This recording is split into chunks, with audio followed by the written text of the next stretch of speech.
Good evening and welcome to Pain to Power. I am Maria, your host, also known as Brown Girl Interrupting, and I am so glad that you are able to join me for this journey of learning how we are healing through finding our power in our pain. So I have to first say today a shout out to my second son, Ty. It is his 21st birthday, which is really exciting. But what it got me thinking about is this idea of something I say sometimes and that I have posted, which is that we often rush through life.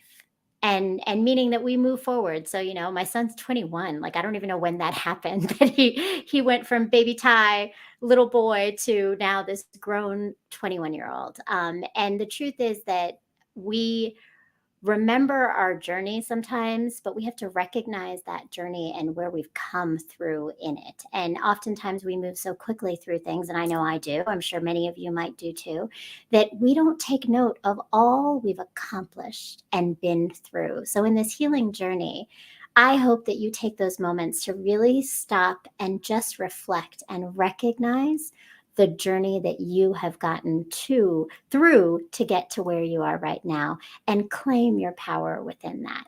I am so excited to invite and to have my guest, Nicky Brown, joining us, who herself has gone through quite a journey and is claiming it through her new novel as the author and Air Force veteran and the founder of Nicky Narratives. And here's the book, These Tears Don't Go With My Combat Boots. And welcome, Nicky. Thank you. I'm so happy to have you here with me today. I'm excited to be here. Well, how's your day going? Great, relaxing. I was looking forward to this conversation for quite some time, and now the time is here. I So, love it. I love it. And I've been looking forward to this conversation because I've been anticipating it. And I've been, as you can see, busy reading while I'm I see preparing. I'm almost up. Look, the amount of resonation in this book, I'm so excited to get into it. But before we get into the book, I want to kind of just learn a little bit more about you. Okay. Because the book, it starts at 1993 and at your Right. start of joining the Air Force. Right. But before that, you've obviously had just a journey of, becoming Nicky. And I'd love to know more about that. And Right. just also kind of your understanding of when you think of pain to power, what does that mean to you when you turn pain into power? Okay. So first, you want to know where my humble beginnings uh, started. Born and raised in New York City, Mm. to Horace and Audrey Brown. I have four sisters, two brothers. Um, Growing up in New York in the 70s, 80s, I graduated from high school in 93, was quite an experience. It's not the New York as it stands today. In fact, where I was raised is now called Tribeca. It's like really ritzy and all these restaurants. Mhm. But it wasn't like that back then. It was a little different. It was up and coming. And so during that time, we had the AIDS epidemic. Uh, Schools weren't all that great. Just the environment is very different. And I think it set the foundation for me with the teaching of my parents that are Southern parents, but one from South Carolina, one from North Carolina. With that foundation, it set the stage for me to go into the military. And when I think pain to power, that was your second question, I'm going to tell you it's a constant journey. There's no way that you can go through life without it. It's Mm. how you deal with it, how you grow from it. And that has been a journey for me. Mm.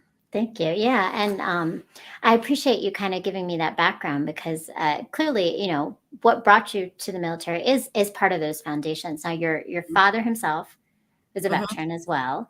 Yes.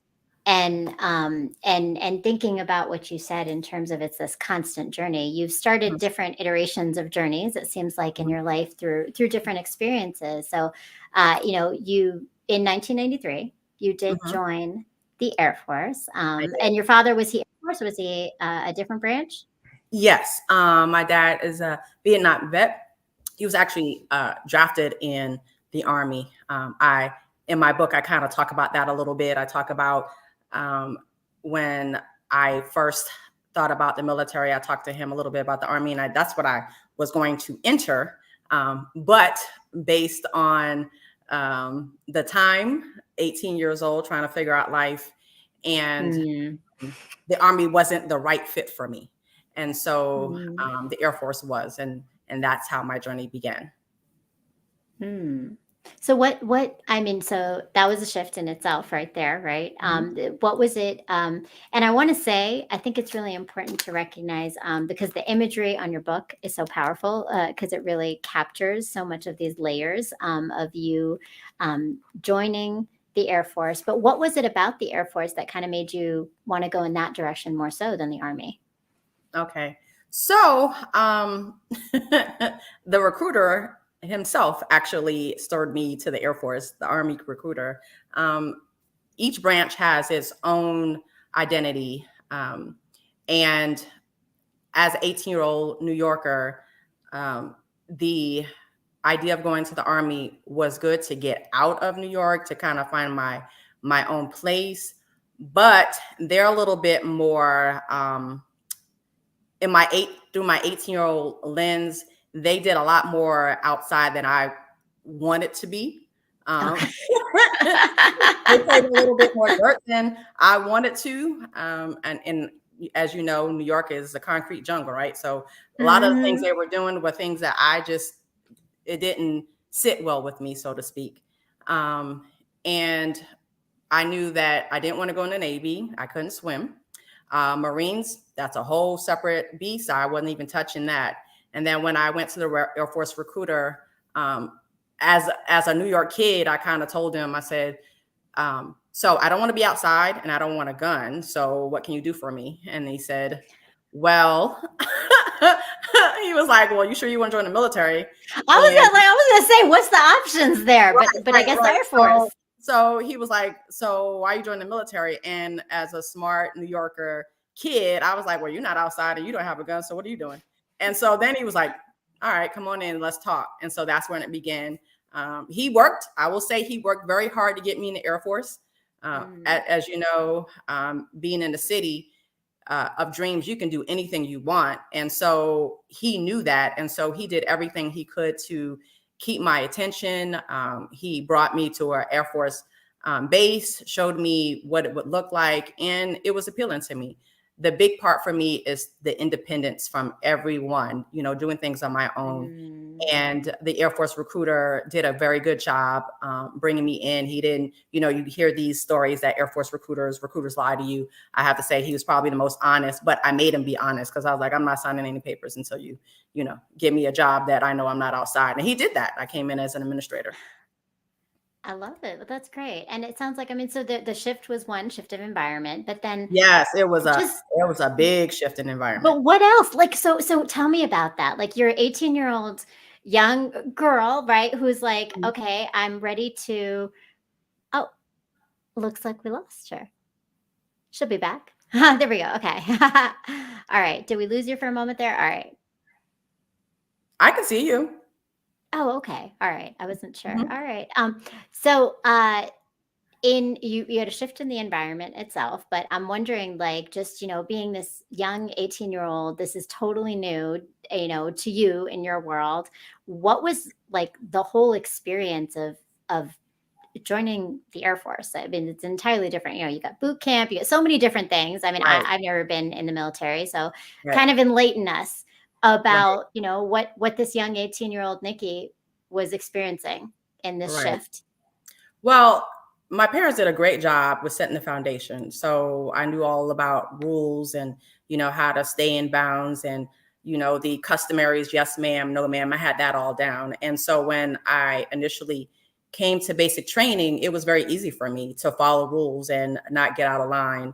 Um, I found out a lot of ladies that I was in basic training, they didn't have that kind of structured environment, and I did. So I actually found basic training pretty easy to me, except for the physical aspect of it, because at that time, the only running I was doing was going to train stations and I played a little ball, but that was about it. So Hmm. the physical aspect was a little hard at first, but they get you right as soon as you land. So it wasn't that bad to me. And it was a lot of classroom work.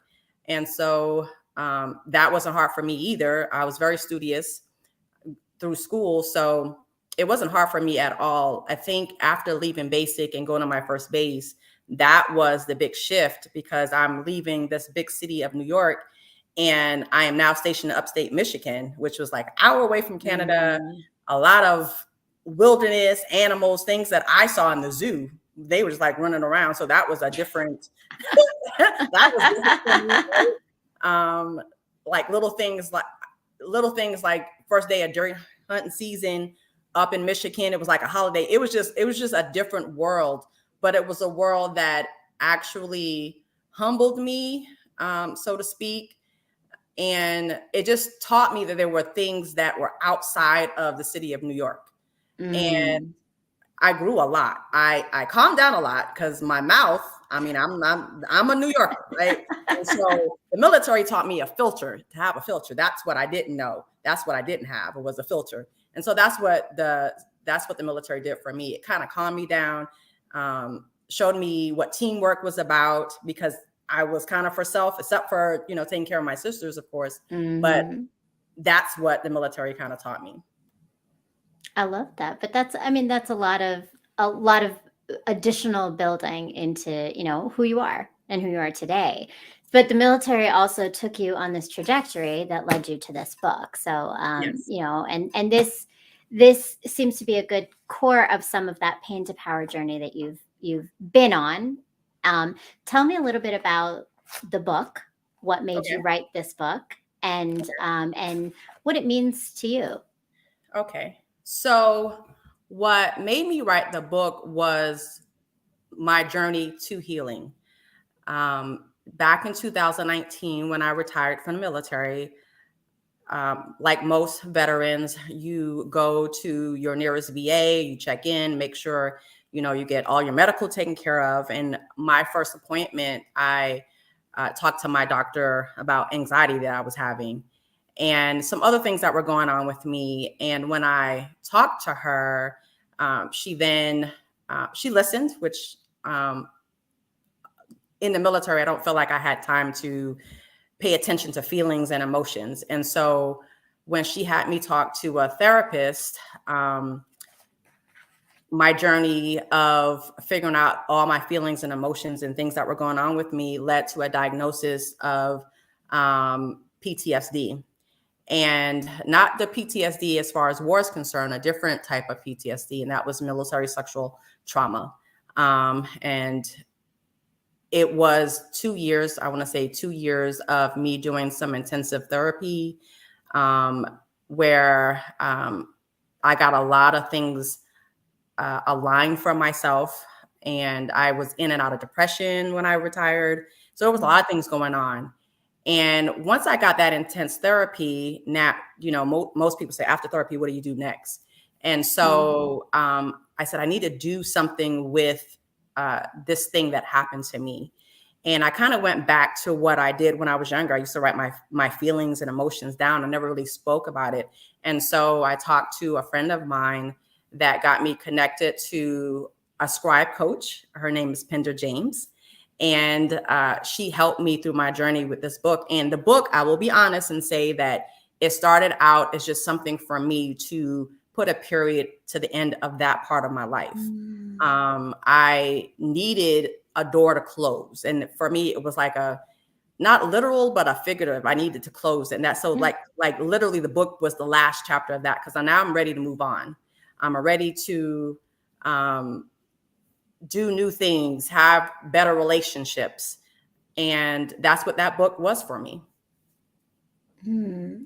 So, but you just said that it was for you originally. At what point did you think now this really isn't just about me, but it's for others? And I just, I love this promo that we have up here, but it said really it's a book for other women who have gone through Yes. trauma, right? And want to find healing. So what was that transition for you? I try my best to find a silver lining or a lesson in things that happened to me. And when I was writing the book and I was working with my scribe coach, now I will tell you this book was very emotional because it made me go back in time to places and things that happened to me. And as I was going through this journey, I thought to myself, how many other women have gone through this same Mm-hmm. journey? May not necessarily be the same thing that I went through, but a journey nonetheless that is trauma. And Yeah. I just said, okay, so let me put this out and hopefully it releases other people to tell their story and maybe not write a book, but whatever it is to release that pain so you can move on. So that Mm-hmm. was what the book was for me. And in that journey, I said, maybe there's other women that have gone through that. And so that's when my scribe coach said, well, maybe we should put it out. And it took her a while for me to kind of say, yes, I'm going to put this out to the world because the book is transparent. Like there's nothing that I kind of shielded. I wanted to put everything out there. Like I laid it out all on the table. This is what happened. This is how I was feeling. You know, the people that were in my life at that time, how they were instrumental in my journey. I put everything out there. And then I closed it and said, okay, that's it. And she was like, no, that's not it. I feel like this is your ministry, because when she was reading the chapters, Mm-hmm. she got emotional. And I was like, oh, so maybe I am onto something. And she asked me to send some chapters to some friends of mine just to see what they thought.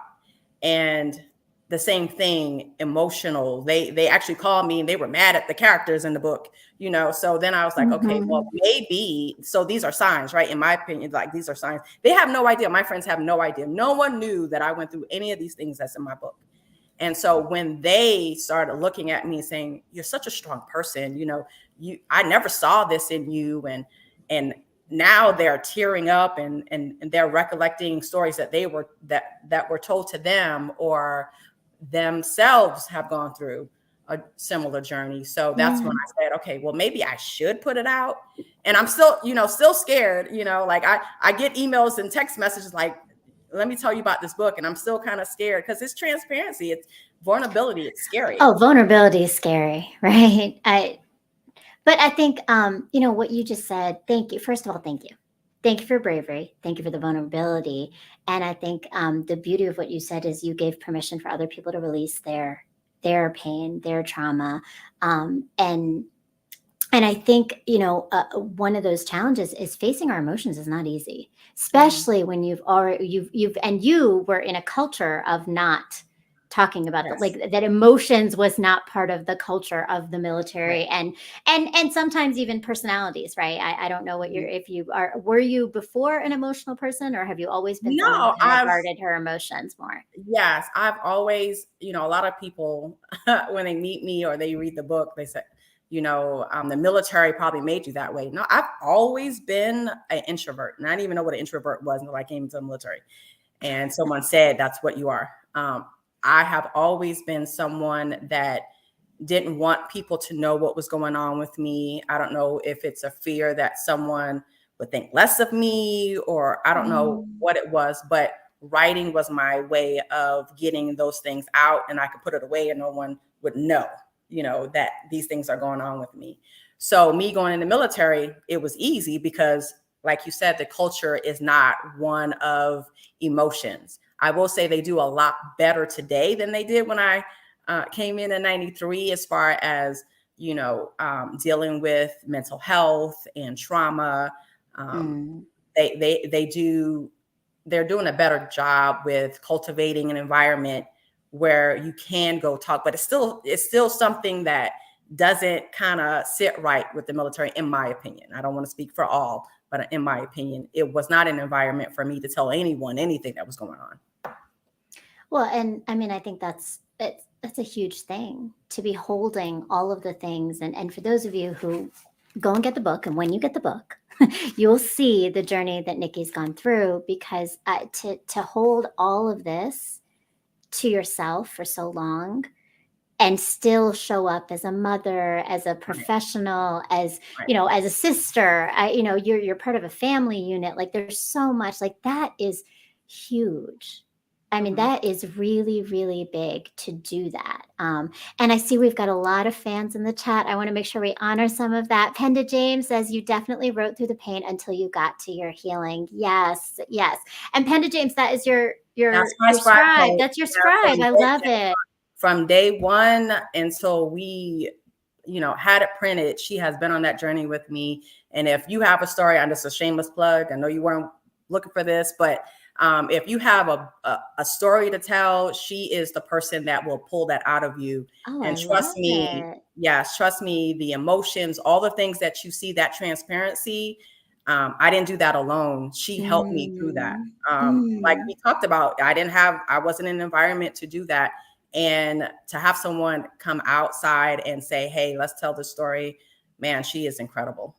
I love it. I love it. Well, thank you, Penda. And yeah, I mean, plug it for sure. I see you. We could like. I have to say, y'all don't know, but the Browns are roll thick. Okay, like I got B Bad in here. This baby sis. Thank you for Yes. your service. Yes, Be Bad, amazing, beautiful, wonderful people. And I saw Tasha from No Holdbacks, who I also had on the show this season, and she is also a sister of Nikki. And I saw some comments in here. Thank you so much for those of you joining us. Jacobium Holoman says, yes, fireworks. Yes, fireworks, right? Amazing. And that vulnerability, lol, at the Browns roll thick. Yes, they do. They do, right? Y'all know. If you know, you know. And family for sure. Indeed, we roll deep. Yes, you do, Tasha from No Holdbacks. I love it. And Tabitha Johnson says, super proud of you, sis. South Korea checking in. Oh, I love it. And you have so much support. And that's so tell me, like, were you surprised at people's response, like people that you knew response? I think that's, it's one thing to tell strangers your story, but it's always harder to tell people who know you things that they Yes. never realized about you that are vulnerable. So what was that like, having yourself revealed to Okay. people you know? So let me start by the release of the cover before I even got to the release of the book. So I told my boyfriend, so that's Mr. Holloman. Um, I said, okay, I'm about to release this cover. And I gave myself a time. I said, I'm going to release this cover at this time and this date. And the time went and it went and it went. And he said, okay, so if you're going to do this, you need to do this. And so it just, it's the fear of the unknown. It's the fear of someone judging you. It's the fear Mm. of I just fear. This is just Mhm. fear.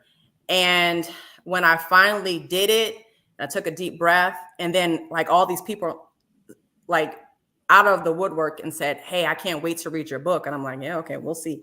And so when the book went out, um, I have gotten incredible responses, and it made me feel good. It made me feel validated, that I was doing the right thing, not necessarily, telling business, right? It's, I really want other people to tell their story. I feel like if I had a role model, or if I had someone in my environment, while I was in the military, where I could say, I'm gonna go talk to that person because they have been transparent themselves. I didn't have that. Mm. So it wasn't until years later, the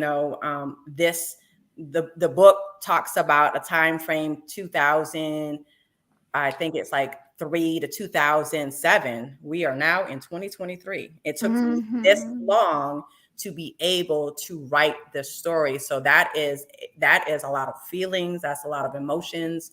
That's a lot of stuff that was held within me, and to release it and have people that care about me, embrace me, and love on me has been incredible. That's beautiful. It's beautiful. And I mean, in reading the book and in hearing you speaking, it really is so huge because, one of the things you said is you felt validated, right? So, and Fairlene says, courage looks good on you, cousin. I love it. Thank you, Fairlene W, for joining us. Um, it, when you talk about that, I was thinking that, it's such a transition, it seems, from what you experience that you write about, right?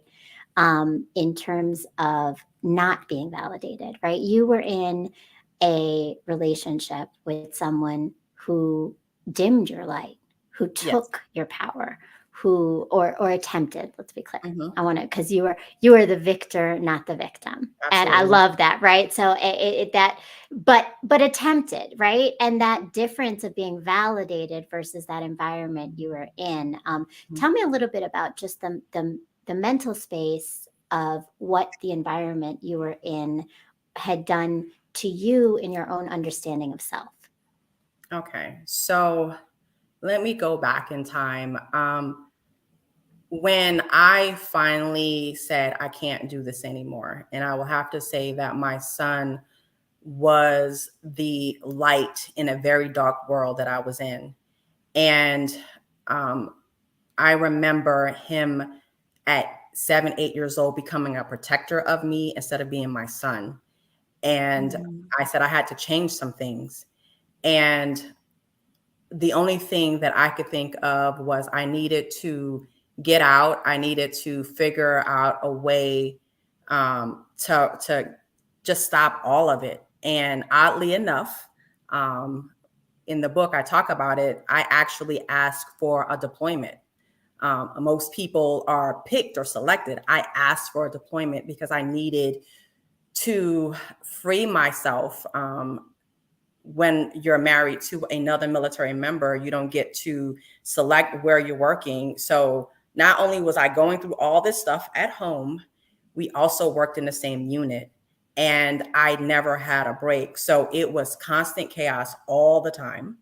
And so um, after I go deploy and come back and, go through everything I need to go through, I don't want to talk about the book, go through everything I go through, and I now divorce, I didn't ever have a time to mourn that relationship. Mm. I am a career woman in the military. At this time, I'm a E6, so I'm in a good place in my military career. And now I'm a single mom, something that I didn't start off.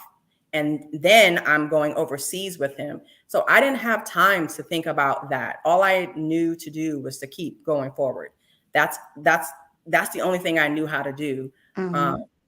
in that, um, I threw myself in my work and I threw myself into my son's life.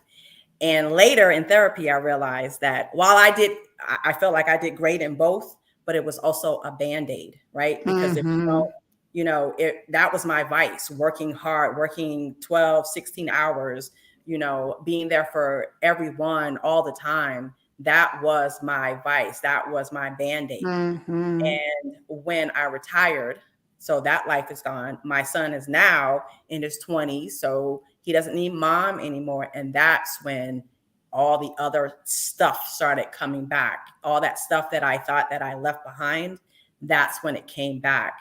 And that's when the real fight kind of began for me. Wow. And again, a brief thing to be able to address and face, right? And especially since it had been so long, but that band-aid is such an important thing to recognize, because I think so often, and I imagine you've seen this with women who've talked to you since they read the book, right? Is Mhm. that and it kind of goes back to what I said at the beginning of the show. I think, like, this idea of, like, we don't recognize the journey we've been on Mhm. because we just keep moving forward. Mhm. And when you're in a trauma space, it's the coping mechanism. The Right, coping mechanism is move, move, move, do, right, do, do, because right, then I don't have the time or mental right, capacity to right, even think right, about anything else, right? right, right. And look, I understand. I understand. As I said, this book resonated a lot with me in a lot of different elements. And But you started to talk about your son, and it's clear that he is a really integral part of your relationship and your dynamic. And I think it's interesting because, and you said it right, he started to become your caretaker, kind of like Mhm. your your grounding, kind of, Mhm. right, at a young age. um what for you, how did you find, kind of, what were the tools that got you to be able to support being this mother who showed up for her son and also doing the things that you're doing, like, and keep moving it through, right? Like Right. what allowed you to be able to continue that forward? I have to be honest, I didn't have a choice, right? It was me and him. And Mm, I can't necessarily say I had tools. I prayed a lot. I did. That's all I could do. Ask God for strength to, continue being the best mom that I could be, even though I'm still dealing with this trauma. Anything that any sport he was in, any activity, I kind of threw myself at it, right? And then as a career woman doing the same thing, I just started moving faster. Um, I don't I don't even know that I actually had tools, to be honest about it. And mm, I think that's the point of the book. The book is um, my ode to my past. The things that I wish I could have done was go to therapy, because we're 90s, early 2000s, we weren't talking about therapy in the military. I can tell you that right now. mhm, I remember, oddly enough, I had a boss in like 94, 95. Um, he told someone that I was working with that he was having like a relationship problem. And he said, well, don't tell me about it. He said, the military didn't issue your wife, so that's your problem. So that was the culture that I was in. Like they right, didn't issue right. your wife, they didn't issue your family, so that's your problem, that's your business. So that was like the early 90s. Now in 2023, 22, right? Well, I retired in 2019. It's definitely shifted from that. Mhm, They do care mhm. about families. Like back then they didn't, right? So in that shift, yes, I was still in the military, but when you have the foundation of that, you don't like that's what it is, right? And so I don't think I had the tools. All I had was prayer and just to keep moving forward. That's all I knew how to do. Well, you did. I mean, you did. And I mean, like, so with that, like, what was the shift with your dynamic with your son? Like, at any point, have you seen that your relationship with him has started to change? And what was that Oh like yes. change for you guys? So I knew that Thank he you. saw some things, right? I knew he saw some things, and I wanted him to be able to express himself. The unfortunate thing about uh, I would say young men is that at a certain age they kind of stop talking, and girls start talking more, right? Mhm, Um, mhm. girls start talking more and boys stop.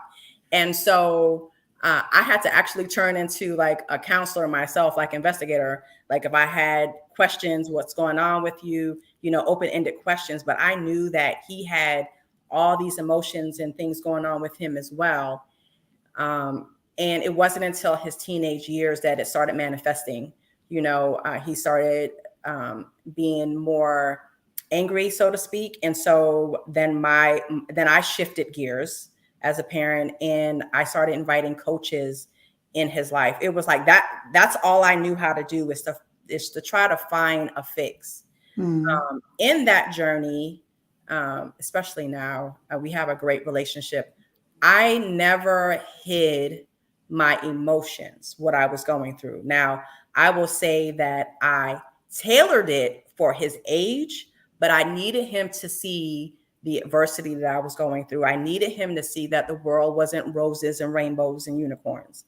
And when we sat down and talked uh, today, he often mm, says, "I'm glad that you did, because when I face adversity, I know it's not going to last. Because look what has happened to you. You retired from the mm. military, and you're enjoying life. But I showed him what adversity looked like. Like I never.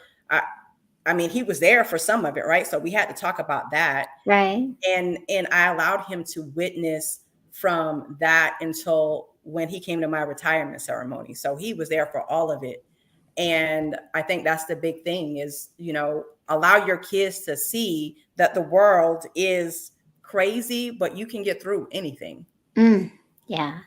And that's so important because I think a lot of times we do shy away from that. We shy away from Yes, being honest with our kids. We shy away from showing them the reality of our world sometimes, right, which is their world too. And right. I as I said, a lot of it resonated with me. And I think that piece in particular, like thinking about my dynamic with my children and what Right. they saw and experienced. And Right. I think I did hide components of a lot of things. Mm-hmm. And it is harder because it is harder for them to understand why Yes. things aren't so rosy and perfect when they don't Right. understand the deeper parts of it. So it sounds like that was a brave move in itself too, Mm-hmm. right? I see Fairlane W's in the chat. Hashtag amen. I did see some more comments in there. Just want to make sure. Kicking the door. Welcome J58 Peace Queens. Thank you. Welcome for joining us. I love it. We've got our Ranters family. Penda James says you had vision too, courage and focus. Yes. Yes. Mom said, love you, and you did a good job with her grandson. Oh, we really have the family all here, and mom too. I love it. That's a beautiful thing. So so that was then. That was then. What is now? What is now, and who have you learned you are that you didn't? Because you use this phrase, you say that it's a story of a woman who lost herself to some degree, right? And now you're finding yourself. What is that you found? Okay. So that was then. I will tell you, since that time, I really wanted to be a different person. Retiring from the military and that part of my identity kind of ending, right? Because when you're in the military, you're in its own community, right? Mm-hmm. Every time you move, it's like you instantly have friends, you instantly have people that are always around you. And so it was important for me not to keep going backwards to that time. Um, and that's when that intense therapy started. Um, and me also being very deliberate of the people that are in my life. I didn't have the opportunity to choose who was in and out of my life during that time, but now I do. And Mm-hmm. if you're not pouring into me, I kind of cut you off. Like I'm in such a zen place, I can't even explain it. But I had to do the work on myself. And Mm-hmm. and the pandemic for some was hard. For me, it was great. It gave me time to slow down, pay attention to things I never paid attention to. And the place I'm in now is just incredible. But it took a long time to get here. That's why Mm-hmm. when I say the journey, um, when you say pain to power, that is an ever lasting journey. Like every day I get up saying, okay, today, what can I do better than I did yesterday? Mm-hmm. That's true. That's very true. And you're turning a new chapter though, right? Like this whole new thing. So one of the things that and you talked about your boo being in the chat, and but you mentioned the difference of being with people who are in your life in the book, right? That men who treated you so differently, and that kind of that peace, I think you said, right? Like you talk about this peace that came from from some of these individuals, and like what have you learned about what you want from relationships in this journey of where you are in this healing process, right? So I think the first thing in the process is that I had to mourn that relationship, right? I had to forgive myself for allowing myself to um, allow that pain to kind of take over me for so long, right? So Mm. um, in the therapy, in the grieving, and then saying, okay, so what am I going to change, right? And so I want to say last year, January, I went to Hawaii for my birthday and I was overlooking the water. And in the moment, I said, I need to transition from this and transition to something else. And so then I started doing the inventory of my life, right? Like the things Mm. that serve me well, the things that make me happy.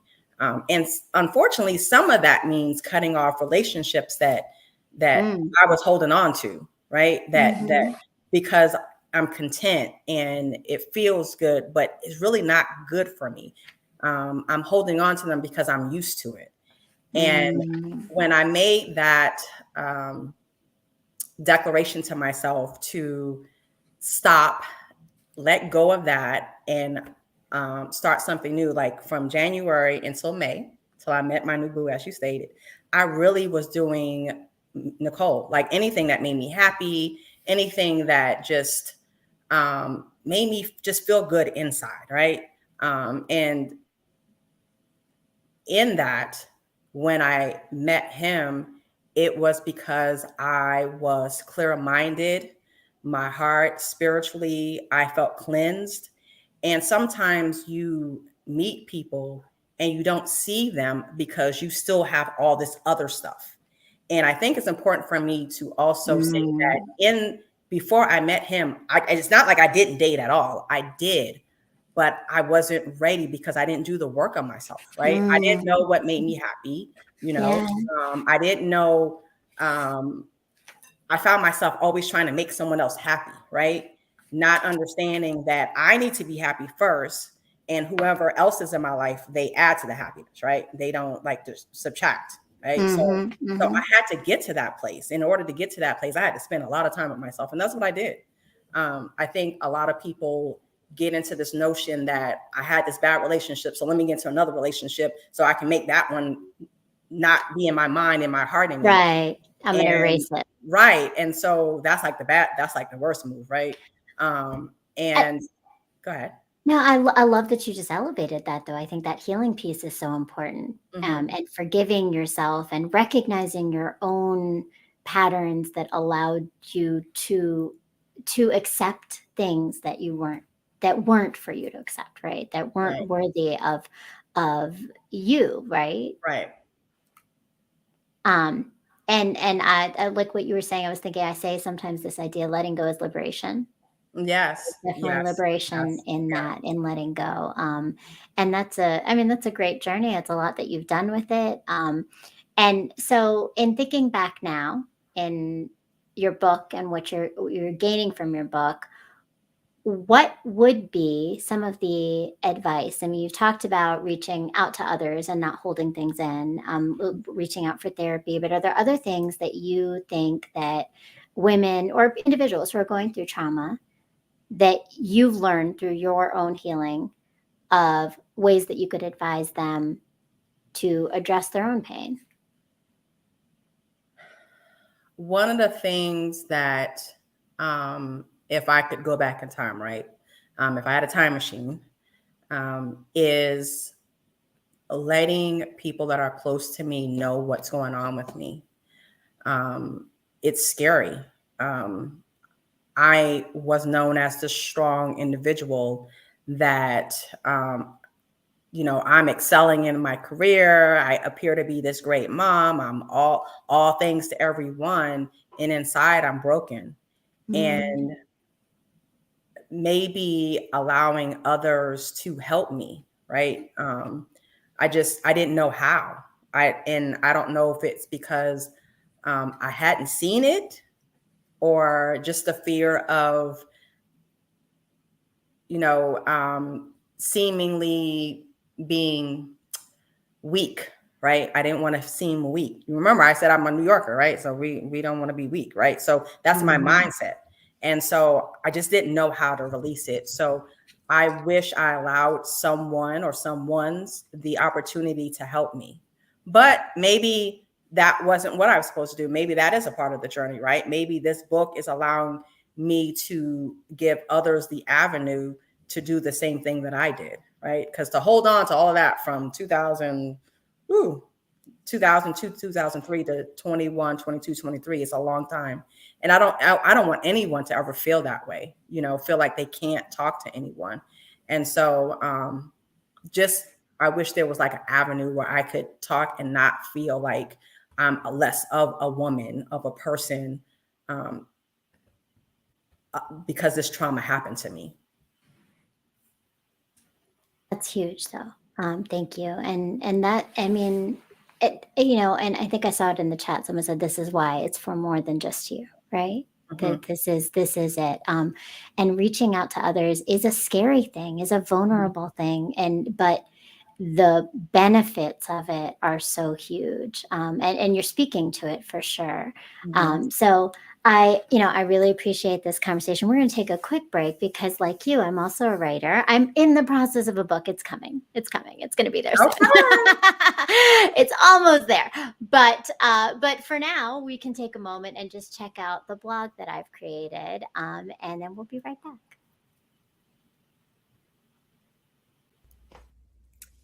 Hi, my name is Maria, but you are soon going to know me as Brown Girl Interrupting. And what I mean by that is that very soon, hopefully, you're going to be following my blog. I am a writer, and I started writing because I was married, I had children, and then my life changed when I separated, and I did a lot of learning and reflecting and growing in that process of change because change always leads us to that. And I've decided to share that with the rest of the world because sometimes hearing that someone else is going through the same thing as you, or understanding and putting words to the feelings and experiences we're having, helps us to heal from them or grow from them or learn from them.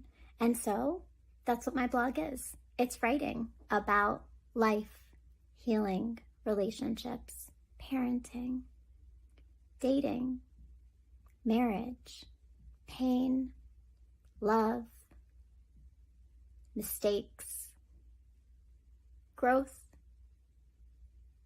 and coming out whole still in all of it as a human, flawed, but always open to new things. So that's my life, that's my journey, and it's written in this blog. But my hope is that you are going to go to www.browngirlinterrupting.com and join and subscribe to the blog and read all about my story to help you maybe gain some perspective on yours. Thank you. Yes, please, if you have not done it yet, go and subscribe to my blog at www.browngirlinterrupting.com. I have quite a few pieces. I also write about relationships, parenting, healing, culture, identity, all of the things. So please go and read some of my posts that go all the way back to 2020. And stay tuned because soon, yes, there will be a book coming out about this story. And for now, though, we are learning more about Nicky, and so you then created Nicky Narratives. So tell me what Nicky Narratives is for you, and where that came from. Okay.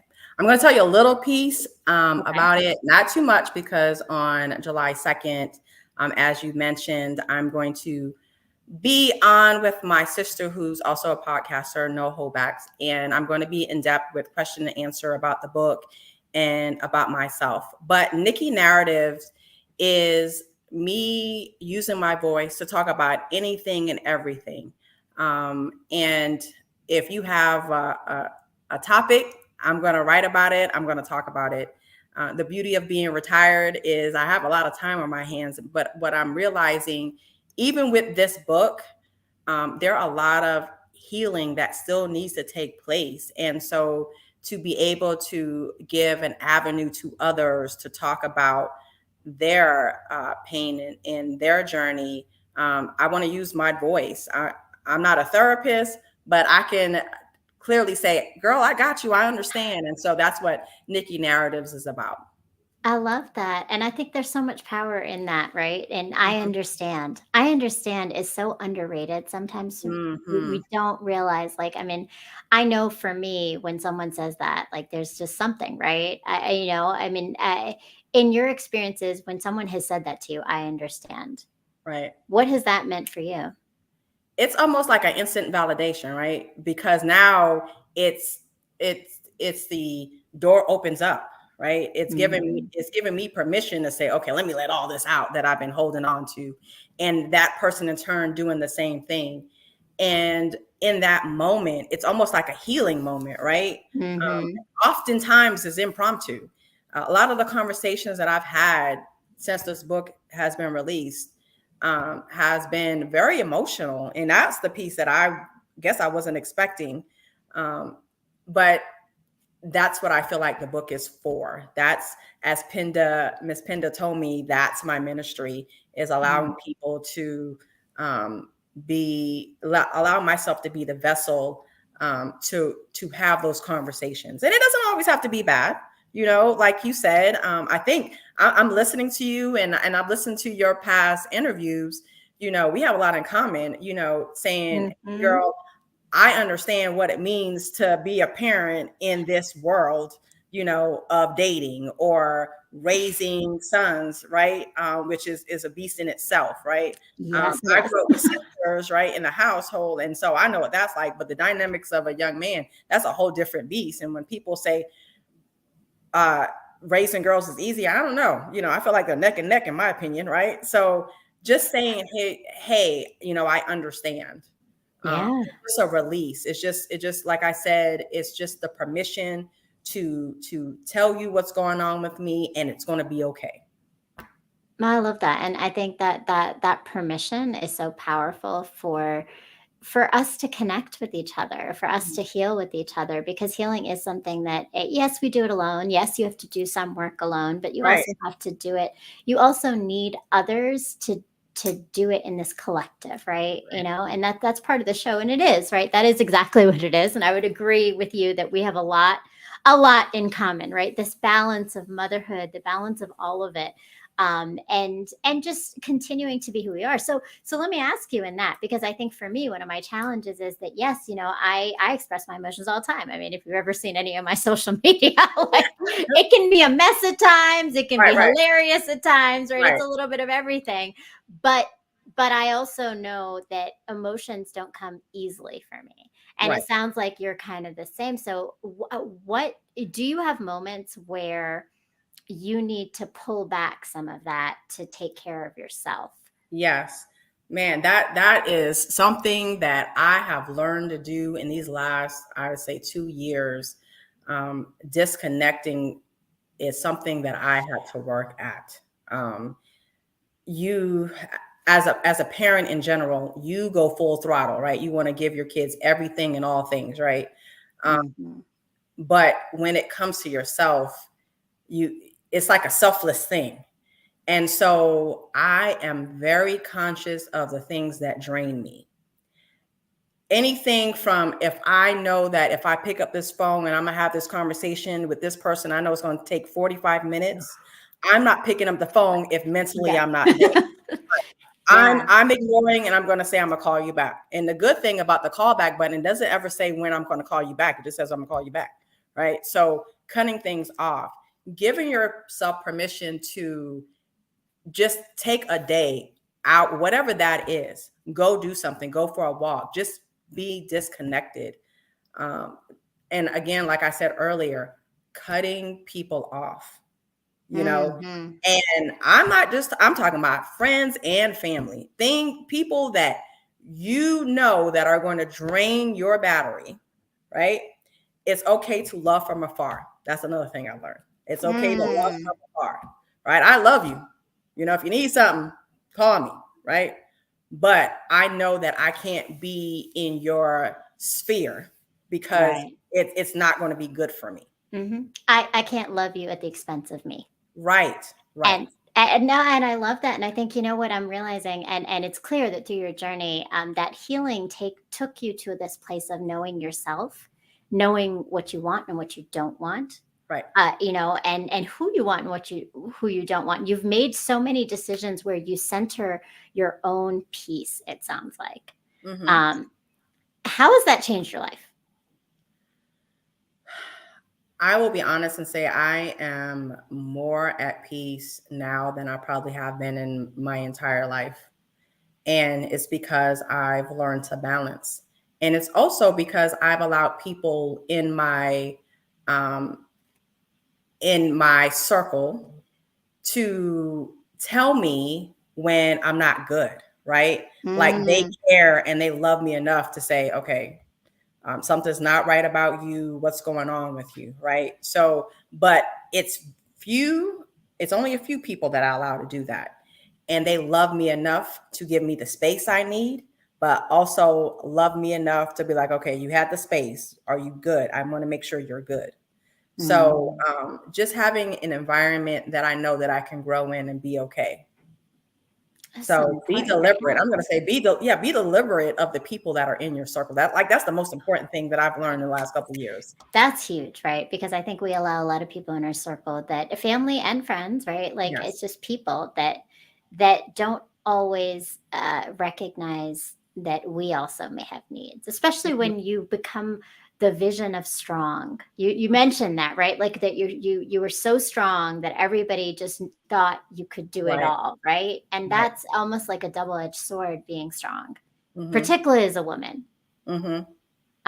So thank you so much, Nikki. Like you elevated so many great things. This book is beautiful and brave and so authentic and real to expressing your emotions. And wait, I need everybody to look at that imagery. Tell me about this before we go. I would love to know more about the choice of your book cover. Okay. So, ode to the military, right? So I have the military boots. So that's the vision. But the boots worn were the boots that that made me say, okay, I went through this journey, right? So I got the dog tags on one boot, but also the softness that came out on the other end is the pearls. And I think that everyone has their set of boots that they have on when they're going through their journey of life. And those were just my vision. I had a great person. Her name is Soleil. I told her my vision and she put it together for me. Like, let me tell you, when you are on a journey of healing and you Mm-hmm. open yourself up, so many good things come back to you. And the people that helped me put this book out, I would say nothing but God and angels. These ladies, and these group of ladies brought my vision, my love, my ministry, as Penda James said, to fruition. But the cover just represents, I hope, to others as well. You can have the softness, right? But Mm-hmm. also recognize what you've been through. And that's what the dog tags, like I've been through it. I got the dog tags, and even on the dog Right. tags, even the dog tag says survivor, and I survived that. Okay, let's press on. And so that's what I wanted the cover to be. Like, I'm not what I've been through, right? I'm not Mm-hmm. that person. Yes, I love it. And welcome the real misunderstood. That cover is fire. It is fire. It is definitely fire. And I mean, honestly, your journey is dynamic and complex, but also just it's a testament to what the victor can be, who the victor is when your journey is not what defines you. It's Right. what made you where you are, put you where you are, but it doesn't define you. Right. And I love that. Thank you so much, Nikki. Before we leave, where do we find you? Where do we follow you? I see Nikki Narratives, and we've had the Yes. promo up, and I'll have links down here below. But where else can we find you? July 2nd. Tell us more about that, so we know Okay. where to tune in. Yes. My YouTube is going to be Nicky Narratives. More to come for that. If you want to purchase my book, it is www.nickynarratives.com. You can follow me on Instagram, Nikki_narratives, and Facebook under Nicky Narratives. You will be able to find me. You can probably Google me, and Nicky Narratives is going to come up. I want to be able to be the vessel for others to use their voice. And I'm so grateful actually to have this opportunity to talk to you. I want to make sure I say that to you. Thank you. I'm grateful to have had you on the show, for you to take your time to talk to me. I'm looking forward to the July 2nd talk. So, and those of you who don't know, please go and follow Tasha too. She has no holdbacks. I was on that show too. I had the honor of being interviewed. It's a fabulous show with great interviews and conversations, and you're not going to want to miss Nikki on there. And so one, thank you to all of our audience members in the chat and tuning in who are supporting us. We are so glad to have you here. And I leave you with this thought, which is remembering who you are is how you take your power back. Recognizing the journey you have come through is how you claim it. And that is what Nicky did with her book, and I love it. It is what we all need to do as we continue to heal in this collective effort to find our power, even through the pain. So please join me every Sunday at 9 o'clock for more episodes of Pain to Power with more guests. And thank you again, Nicky. Thank you to our chat. And of course, thank you to the amazing and brilliant Jaw Logic, Mr. M. Montaigne. We love him. He's fantastic. Yes, kudos to everyone. And I want to just also say this show is brought to you in association with the iRent Network. And if you have a Roku stick, Nicky, have you put it on your Roku stick? If you have a Roku TV or a Roku stick, go and download the channel iRant. You will find all of our shows and upcoming shows on the iRant network on the Roku channel and the Roku stick. Please make sure to tune in, subscribe to all of Nicky's social medias. Go and check out the book. Make sure you go and get it. It's a great read. You're not going to want to miss it. And follow me. I am Brown Girl Interrupting. I am sharing my story of interrupting, of being brown, and my journey of pain to power as we lead and have conversations with others who have experienced that themselves. So, good night, peace, love, and light. Thank you again for joining us.